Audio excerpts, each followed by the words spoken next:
जय श्री श्याम। कैसे हो श्याम भक्त? तो आशा करते हैं कि बाबा श्याम जी की कृपा से आप और आपका पूरा परिवार कुशल मंगल होगा। श्याम भक्तों, जब जीवन में दुख घेरते हैं तब कोई रास्ता नजर नहीं आता है। इन सब के बावजूद मनुष्य केवल संसार पर ही भरोसा करता है, जबकि वहां से निराशा ही हाथ लगती है, जिसका मुख्य कारण और कुछ नहीं, हमारा प्रभु को याद ना करना ही होता है। गर्भ में मनुष्य कसम खाता है कि इस संसार में आकर वो केवल प्रभु का ही भजन करेगा, किंतु मनुष्य इस संसार के आकर्षण में सब कुछ भूल जाता है, जिसके कारण मनुष्य के पापों के कारण उसे दुखों को झेलना पड़ता है। अगर दुखों से बचना है तो केवल प्रभु का ही नाम जप करें, उसी से ही मनुष्य का कल्याण होगा। हमारे द्वारा किए गए पापों के थप्पड़ से हमें प्रभु के अलावा और कोई नहीं बचा सकता है। प्रभु के पावन नाम लेने से ही हम अपने दुखों को दूर कर सकते हैं। नाम जप से बढ़कर कोई शक्ति नहीं जो हमारे पापों को नष्ट कर सके।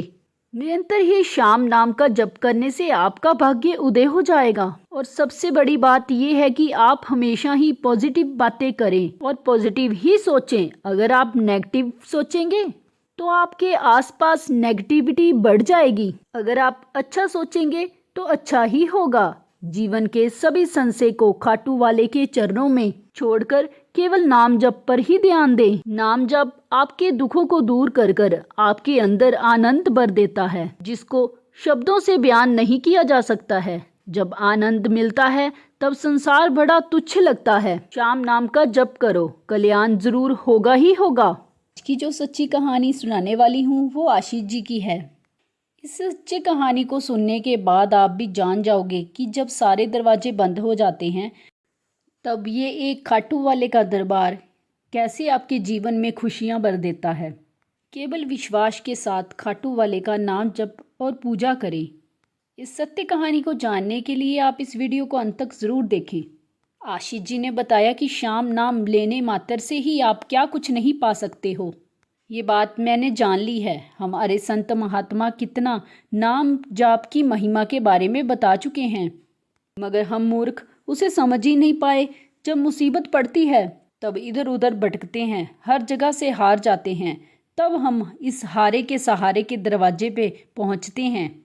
यदि प्रभु के पावन नाम को पहले ही लेने लग जाएं तो मुसीबत ही नहीं आएगी। मैं अभी बहुत भटका हूँ। जिसने जो बताया मैंने वो सब कुछ किया, कोई सफलता नहीं मिली। कितने अनुष्ठान किए पर किंतु कोई फल नहीं मिला। लेकिन जब से खाटू वाले के दरबार में गया, उनका नाम लेना शुरू किया तो मेरा तो पूरा जीवन ही बदल गया।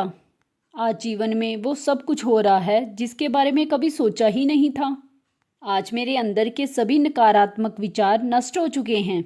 अब मैं हमेशा सकारात्मक ही सोचता हूँ। आज मैं बेहद ही खुश हूँ। आज मैं आप सभी के साथ अपना अनुभव शेयर कर रहा हूँ, जिससे लोग अपने जीवन की निराशा दूर कर सकें। और जैसे मेरा जीवन श्याम नाम के नाम जाप से धन्य हो गया है, वैसे उनका जीवन भी धन्य हो जाए। खाटू वाले की कृपा उन पर भी सदा ही बरसती रहे। मेरा नाम आशीष है। मेरी माता जी का देहांत लगभग 10 वर्ष पहले हो गया था। हम 2 भाई और 2 बहन हैं। बहनों की शादी मेरे पिताजी ने ही कर दी थी। हम दोनों की शादी भी हो चुकी थी। मेरे पास 2 बच्चे हैं। हमारा व्यापार था। पिताजी के साथ बड़े भाई ही बैठते थे और घर की सारी देखभाल और सारी जिम्मेवारी मेरे ऊपर थी। हमारा काफ़ी अच्छा परिवार था। हम लोग हमेशा खुशी रहते थे। किसी बात की कोई परेशानी नहीं थी। सब कुछ अच्छे से चल रहा था। 2020 में जब कोरोना हुआ तो मेरे पिताजी को भी कोरोना हो गया था। काफ़ी इलाज होने के बावजूद भी वो नहीं बच पाए, क्योंकि होने को कुछ और ही मंजूर था। पिताजी के जाने के बाद सारा कारोबार मेरे बड़े भाई ने ही संभाल लिया और मैं पहले की ही तरह घर को ही देखता था। फिर मुझे ये लगने लगा कि मुझे भी भाई के साथ दुकान पर बैठना चाहिए, उनके साथ काम में हाथ बटाना चाहिए। फिर मैं भी उनके साथ दुकान पर जाने लगा। लेकिन ये बात मेरे भाई को पसंद नहीं आ रही थी। फिर वो बोलते थे कि तुम घर को ही देखो और दुकान मैं संभाल लूँगा। मैंने बोला कि घर में ज़्यादा कुछ तो होता नहीं है, मैं भी आपके साथ रह के दुकान का काम सीख लूँगा और काम में भी है आपका हाथ बटा दूँगा। हमारी दुकान बहुत चलती थी। शुरू में तो वो ज़्यादा कुछ नहीं बोले कुछ समय के बाद वो छोटी छोटी बात पर ही मुझे सबके सामने जलील करने लगे। मुझे बुरा लगता था, लेकिन मेरे बड़े भाई थे, इसलिए मैं कुछ नहीं कहता था। मुझे इस बात का पता नहीं था कि उन्होंने दुकान को कानूनी तौर पर अपने नाम करा रखा है। मुझे हर बात के लिए भाई से पैसा मांगना पड़ता था। शुरू शुरू में तो वो दे देते थे, किंतु बाद में वो बात बात पर झगड़ा करने लगे। मेरी भाभी भी मेरी पत्नी के साथ झगड़ा करती रहती थी। फिर एक दिन उन्होंने मुझसे कहा कि तुम दूसरी जगह अपनी व्यवस्था कर लो। हमारे पास 2 मकान थे जो कि पास पास में ही थे। फिर भाई ने बोला कि एक मकान तुम ले लो और एक मेरे पास रहेगा। तब उन्होंने बड़ा वाला मकान उन्होंने रख लिया और छोटा वाला मकान मुझे दे दिया। जब दुकान की बात आई तब वो बोले कि दुकान पर तुमने आज तक किया ही क्या है? ये सब मेरी मेहनत का फल है, तुम अपना कुछ और देख लो। ये दुकान मेरे नाम पर है, इसमें तुम्हारा कुछ भी नहीं है, और अपने मकान में जाकर रहो और दोबारा कुछ नहीं बोलना। ये बोलकर उन्होंने हमें दूसरे घर में शिफ्ट होने को कहा। हम अपने छोटे से घर में आ गए। हमारे पास थोड़ा बहुत पैसा था, जिससे मैं कुछ सामान लेकर अपने परिवार के साथ रहने लगा। रखा हुआ पैसा कितने दिन चलता।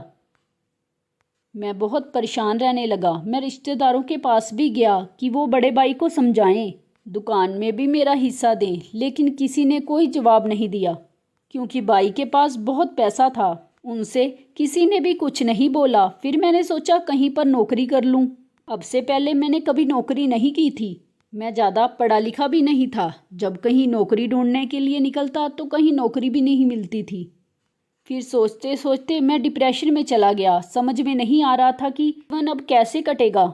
मैंने कई लोगों से संपर्क किया, किंतु कोई भी मदद करने के लिए तैयार नहीं था। फिर मैं सोचने लगा कि अपने परिवार के साथ आत्महत्या कर लूं। अपने जीवन से बहुत ज़्यादा निराश हो गया था। तब एक दिन मैं यूट्यूब पर कुछ देख रहा था। तब मैंने श्याम नाम की महिमा का एक वीडियो देखा। मैंने वो वीडियो पूरा देखा। उसके बाद मैंने और भी वीडियो देखी। मुझे उनसे प्रेरणा मिली। उस वीडियो में बताया गया था कि हमारे पूर्व जन्म के पाप कर्मों के कारण ही हमें इस जीवन में दुख भोगने पड़ते हैं, जिसके कारण ही मुझे ऐसा भाई मिला। कर्मों का दंड था ये। कर्मों का दंड सभी को भोगना ही पड़ता है, चाहे रोकर भोगो चाहे हंसकर। नहीं तो प्रभु का पावन नाम लेकर इन पाप कर्मों को नष्ट कर लो। फिर मैं श्याम नाम का निरंतर जाप करने लगा और बाबा श्याम की पूजा करने लगा। इन वीडियो को देखकर मेरा आत्मविश्वास कई गुना बढ़ गया। मुझे भी ये विश्वास हो गया कि मेरे दिन भी जरूर बदलेंगे। मैं लगातार नाम जप करता रहता था। साथ ही मेरी पत्नी ने भी श्याम नाम का जप करना शुरू कर दिया। हम पति पत्नी ने निरंतर ही श्याम नाम का जप करना चालू रखा। लगभग 3 महीने के बाद एक दिन मुझे मेरे पिताजी के मित्र बाजार में मिले, कि कई वर्षों के बाद भारत लौटे थे। जब उन्होंने सबके बारे में पूछा तो मैंने सब कुछ सच सच बता दिया। फिर वो बोले, मुझे ये उम्मीद नहीं थी। उन्होंने मुझे कहा कि तुम परेशान मत होना, मैं तुम्हारे साथ हूँ। हमारे पिताजी के काफ़ी एहसान है मुझ पर। आज मैं जो भी कुछ हूँ उनकी वजह से ही हूँ। मैं एक नई दुकान खोल दूँगा, तुम उसको संभालना, पैसा सारा मैं लगा दूँगा।